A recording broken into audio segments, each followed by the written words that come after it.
ഇനി യമനിലെ ഹൂതികൾ ചെങ്കടലിൽ കപ്പലുകളെ ലക്ഷ്യം വെച്ചാൽ അവർ തീർച്ചയായും നാശമടയും. യമനിലെ ഇറാൻ പിന്തുണയുള്ള ഹൂതി വിമതർ ചെങ്കടലിൽ വാണിജ്യ കപ്പലുകളെ നിരന്തരം ആക്രമിക്കുന്നത് തടയാനുള്ള സുപ്രധാന നടപടികൾ കൈക്കൊണ്ടിരിക്കുകയാണ് ഐക്യരാഷ്ട്രസഭ. ഇത്തരത്തിലുള്ള ആക്രമണങ്ങൾ നിരന്തരം നിരീക്ഷിക്കാൻ ഐക്യരാഷ്ട്രസഭ സുരക്ഷാ കൌൺസിൽ ഒരു പ്രമേയം പാസാക്കി. ഹൂതികൾ ഇപ്പോൾ കപ്പലുകളെ ലക്ഷ്യം വെച്ചാൽ അവർക്ക് ശക്തമായ പ്രത്യാക്രമണങ്ങൾ നേരിടേണ്ടി വരുമെന്നതാണ് ഈ പ്രമേയത്തിലെ പ്രധാന കാര്യം. യമനിലെ ഹൂതികളെ നിരീക്ഷിക്കാനുള്ള ഈ നിർദ്ദേശം യുഎസും ഗ്രീസും സംയുക്തമായിട്ടാണ് അവതരിപ്പിച്ചത്. ഇതിനനുകൂലമായി 12 വോട്ടുകൾ ലഭിച്ചു. റഷ്യ, ചൈന, അൾജീരിയ എന്നിവ വോട്ടെടുപ്പിൽ നിന്ന് വിട്ടുനിന്നു. പ്രമേയം പ്രകാരം ഹൂതി ആക്രമണങ്ങളെക്കുറിച്ചുള്ള പ്രതിമാസ റിപ്പോർട്ടുകൾ 2026 ജനുവരി 15 വരെ സുരക്ഷാ കൌൺസിലിന് സമർപ്പിക്കണം. ഇറാൻ പിന്തുണയുള്ള ഹൂതി ഭീകര ഭീഷണിക്കെതിരെ ജാഗ്രത പാലിക്കുന്നതിനാവശ്യമായ നടപടിയാണിതെന്ന് ആക്ടിംഗ് യുഎസ് അംബാസഡർ ഡൊറോത്തി ഷിയ പ്രമേയത്തെ വിശേഷിപ്പിച്ചു. MV മാജിക് സീസ്, MV എറ്റേണിറ്റി സി എന്നീ 2 വാണിജ്യ കപ്പലുകളിൽ ഹൂതികൾ അടുത്തിടെ നടത്തിയ ആക്രമണങ്ങളെ അവർ പരാമർശിച്ചു. 2 കപ്പലുകളെ മുക്കി നിരവധി നാവികരെ കൊന്നുവെന്നും ചിലരെ ബന്ദികളാക്കിയെന്നും കൌൺസിൽ പറഞ്ഞു. ഈ സംഭവങ്ങളെ ഭീകര പ്രവർത്തനങ്ങളെന്ന് വിശേഷിപ്പിക്കുകയും ഹൂതി ആക്രമണങ്ങൾ ഉടൻ അവസാനിപ്പിച്ച് ബന്ദികളെ മോചിപ്പിക്കണമെന്നും സുരക്ഷാ കൌൺസിൽ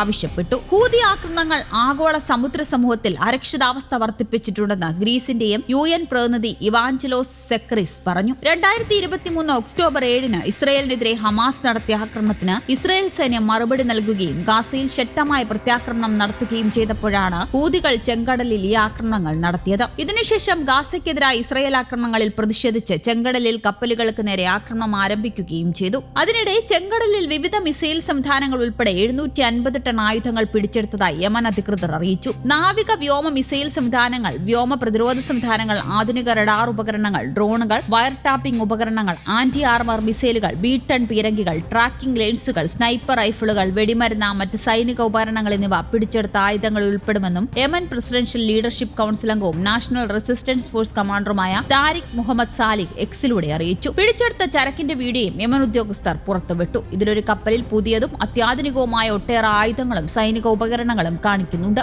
ഇറാനിൽ നിന്ന് ഹൂതികൾക്ക് അയച്ച ചരക്കാണ് പിടിച്ചെടുത്തതെന്ന് സാലിഹ് പറഞ്ഞു. അതേസമയം ഹൂതീസ് ആയുധ സംഘത്തിന്റെ പ്രതികരണമൊന്നും ലഭിച്ചിട്ടില്ല. രാജ്യാന്തര തലത്തിൽ അംഗീകരിക്കപ്പെട്ട യമൻ സർക്കാർ ഹൂതികൾക്ക് ഇറാൻ ആയുധങ്ങളും സൈനിക സഹായവും നൽകുന്നുണ്ടെന്ന് നേരത്തെയും ആരോപിച്ചിരുന്നു. ഗാസയിൽ ഇസ്രയേൽ നടത്തിവരുന്ന അധിനിവേശത്തിൽ പ്രതിഷേധിച്ചാണ് യമനിലെ വിമത സംഘമായ ഹൂതികൾ ചെങ്കടലിലൂടെ സഞ്ചരിക്കുന്ന അന്താരാഷ്ട്ര വാണിജ്യ കപ്പലുകൾക്ക് നേരെ ആക്രമണങ്ങൾ അഴിച്ചുവിടാൻ തുടങ്ങിയത്. യമന്റെ ഭൂരിഭാഗം പ്രദേശങ്ങളും നിയന്ത്രിക്കുന്ന ഇറാൻ പിന്തുണയുള്ള ഹൂതി വിഭാഗം ഒക്ടോബർ മുതൽ ചെങ്കടലിലൂടെ പോകുന്ന ഇസ്രയേലുമായി ബന്ധമുള്ള വാണിജ്യ കപ്പലുകളെയാണ് പ്രധാനമായും ആക്രമിച്ചുകൊണ്ടിരിക്കുന്നത്. നവംബർ 19 മുതൽ ആരംഭിച്ച ആക്രമണത്തിൽ 20-ലധികം തവണ ഏകദേശം 12 കപ്പലുകളോളം ആക്രമിക്കപ്പെട്ടിട്ടുണ്ട്. ഇതോടെ ആഗോള എണ്ണയുടെ വില വർദ്ധിക്കാൻ കാരണമായേക്കും ആശങ്കയിലായിരുന്നു ലോകം. ഇതിനെല്ലാം തടയിടാനാണ് ചെങ്കടലിൽ കപ്പലുകൾ ആക്രമിക്കാതിരിക്കാൻ ഹൂതികളെ നിരീക്ഷിക്കാൻ വേണ്ടി UN അനുമതി നൽകിയിരിക്കുന്നത്.